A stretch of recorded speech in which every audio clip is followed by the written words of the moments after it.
हेची दान दे गा देवा, तुझा विसर न व्हावा. गुण गाईना आवडी, हेची माझी सर्व जोडी. न लगे मुक्ती धन संपदा, संत संग देई सदा. तुका म्हणे गर्भवासी, सुखे घालावे आम्हासी.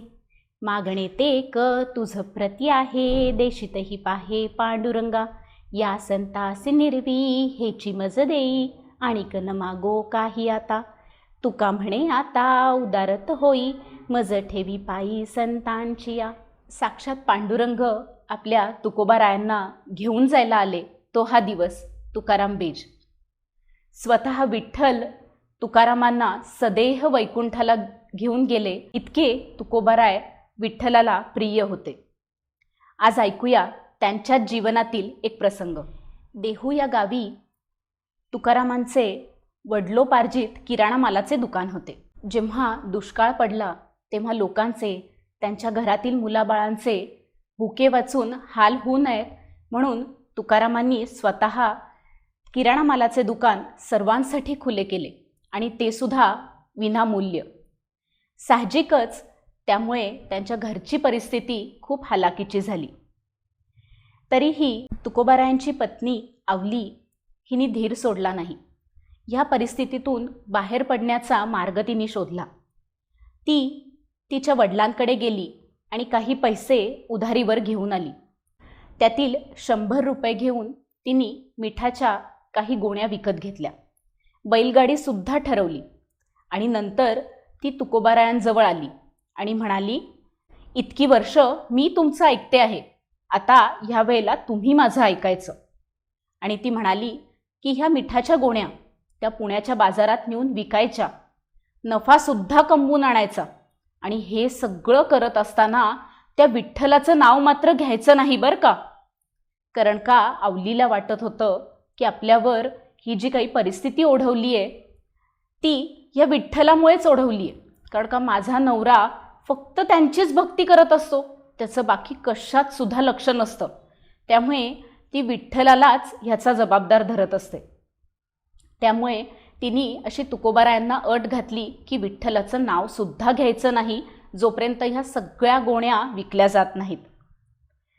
आता तुकाराम महाराजांसाठी ही अतिशय अवघड गोष्ट होती की आपल्या लाडक्या पांडुरंगाचं नाव सुद्धा घ्यायचं नाही. पण तुकोबाराय वचनाचे अगदी पक्के होते.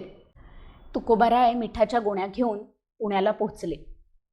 दुपार होईस्तो त्यांची अर्धी पोती विकली गेली. दुपार झाल्यामुळे सगळ्यांनी डबे उघडले, पण तुकाराम महाराज काही जेवेच नात. कारण का जेवणार कसं?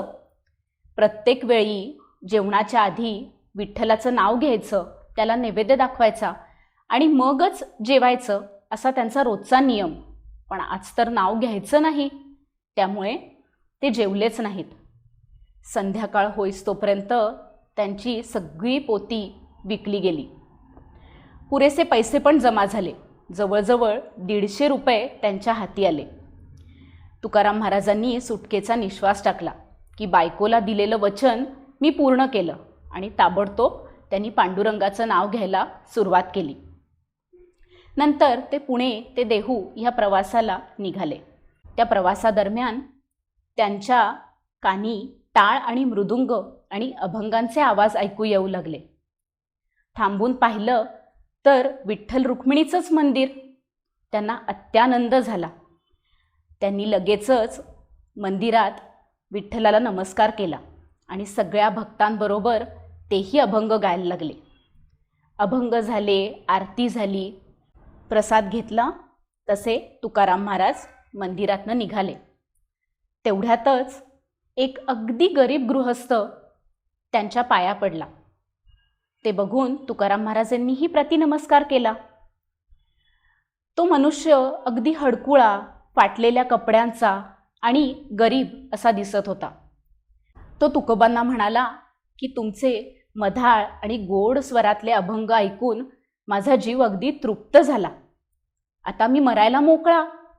हे ऐकून तुकोबा खूप दचकले आणि म्हणाले की आपण जन्मसुद्धा त्या ईश्वराच्या इच्छेनेच घेतो आणि मृत्यूसुद्धा आपल्याला त्या ईश्वर कृपेनंच होतो.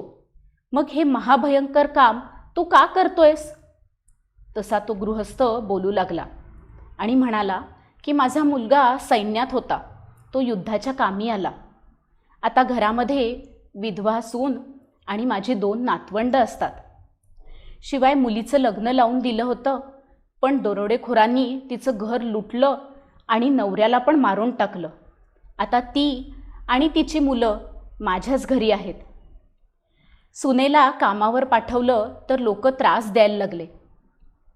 माझ्या एकट्याचा पैसा कुठे पुरणार, म्हणून मी कर्ज काढलं. पण कर्जाची रक्कम एवढी मोठी झाली आहे की ती मला फेडणं सुद्धा शक्य नाही. त्यापेक्षा मी मेलेलंच बरं. हे ऐकून तुकाराम महाराज त्याला म्हणाले की अरे, कर्जाची रक्कम मिळाली तर? त्यावर तो गृहस्थ परत म्हणाला की ते पैसे जरी परत मिळाले तरी ते सगळे मला सावकाराला द्यायला लागणार. मग नंतर मी माझ्या आणि सुनांच्या, नातवंडांची, ह्या सगळ्यांची पोटं कशी भरणार? हे ऐकून क्षणाचाही विलंब न लावता आपल्याजवळ जमा असलेले 150 रुपये तुकोबांनी त्या गृहस्थाच्या हातावर ठेवले. तसा तो आश्चर्यचकित होऊन तुकोबांना म्हणू लागला, ही एवढी कर्जाची रक्कम मी नाही फेडू शकणार. तेव्हा तुकाराम महाराज त्यांना म्हणाले की माझी तशी अपेक्षा पण नाहीये की तू हे कर्ज मला फेडावंस, पण जेव्हा तू सुस्थितीत येशील तेव्हा मात्र तुझ्याकडे जर कोणी असाच गरजू आला तर त्याला मात्र मदत नक्की कर बर का. हे सगळं होऊन तुकोबाराय घरी पोचले आणि हा सगळा प्रसंग ऐकून आवली एकदम मटकन खालीच बसली. तेव्हा तुकोबारायांनी तिला समजावलं, अगं, तुझ्या पैशामुळे केवढं मोठं पुण्यकर्म झालं आहे. आज 6 जणांचे जीव त्या पैशामुळे वाचले आहेत. जे का रंजले गांजले त्यासी म्हणे जो आपुले, तोची साधू ओळखावा देव तेथेची जाणावा. तुकाराम महाराजांचाच हा अभंग. जीवनात आपल्याला कुठल्या मार्गाने जायचं आहे हे त्यांनी फक्त आपल्याला सांगितलंच नाही, तर स्वतःसुद्धा ते तंतोतंत पाळलं.